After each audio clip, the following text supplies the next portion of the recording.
మంచిగా ఎండకు పోయి వచ్చి మంచిగా పడుకున్నా మధ్యాహ్నం. పడుకొని మంచిగా పడుకుంటే ఫోన్లు వస్తాయి, 4 అవుతుంది. ఇక ఫోన్లు వస్తాయి. ఈ ఫోన్లు ఎదురుకి నేను వస్తానని నేను అనుకుంటే మొన్న పొలంలో మట్టి కొట్టించాను. అది దుబ్బెట్టిన ట్రాక్టర్ వచ్చిందట. దానికోసం ఫోన్లు చేసాను, వాటర్ పట్టుకొని రా, నీళ్ళు పట్టుకొని రా అని ఫోన్లు చేసాను. సరే అని లేచి వస్తున్నా. ఇక్కడ మట్టి దుబ్బుతుంది ట్రాక్టర్,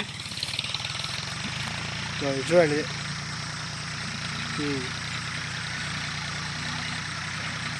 అట్లనే దుబ్బుతారట మట్టి, నాకు కూడా తెలియదు.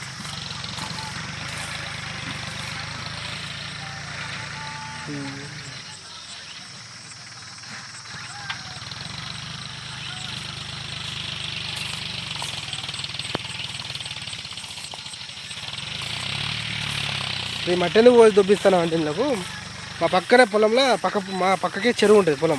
పొలం పక్కకే చెరువు ఉంటుంది. ఎప్పుడు వర్షం కొట్టినా కానీ ఆ నీళ్ళు మొత్తం ఏమవుతుంది, చెరువు నిండి మా పొలంలో పోతుంది. మా పొలం మొత్తం నిండుతుంది.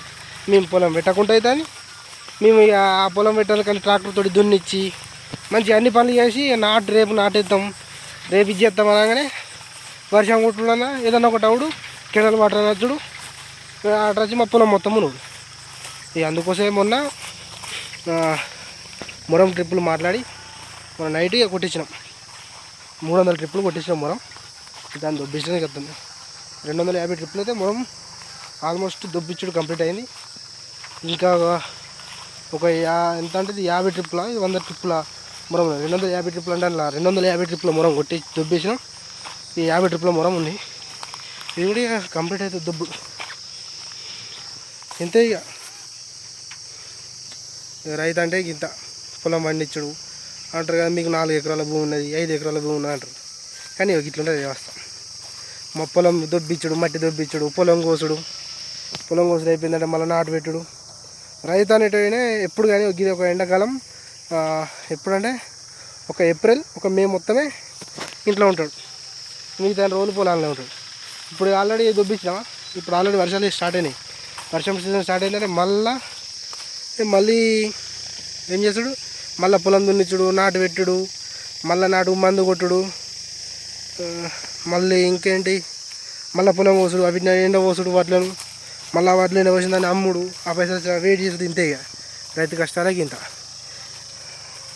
ఈ ఎంటికలు బాగా వస్తాను. నిద్రమబ్బుతోటి ఇటు వచ్చిన, ఇట్లా మనకి నిద్రమబ్బుతోటి ఇటు వచ్చిన. ఇంకొకటి ఫ్రెండ్స్ ఏమైందంటే, మీరు ఛానల్ చూస్తున్నారు కానీ కొంతమంది సబ్స్క్రైబ్ చేసుకున్న వాళ్ళు కూడా మళ్ళీ అన్సబ్స్క్రైబ్ చేసుకుంటారు. కొంచెం అట్లా చేసుకోకండి, కొంచెం నాకు సపోర్ట్గా ఉండండి. కొత్తగా పెట్టాను ఛానల్, ఎంతోమందికి సబ్స్క్రైబ్ చేసుకుంటున్నారు, ఎంతోమంది సబ్స్క్రైబ్ చేస్తున్నారు. కొంచెం నన్ను కూడా సబ్స్క్రైబ్ చేయండి, అలానే నా ఛానల్ని కూడా, అలాగే నన్ను కూడా నా వీడియోస్ కూడా లైక్ చేయండి.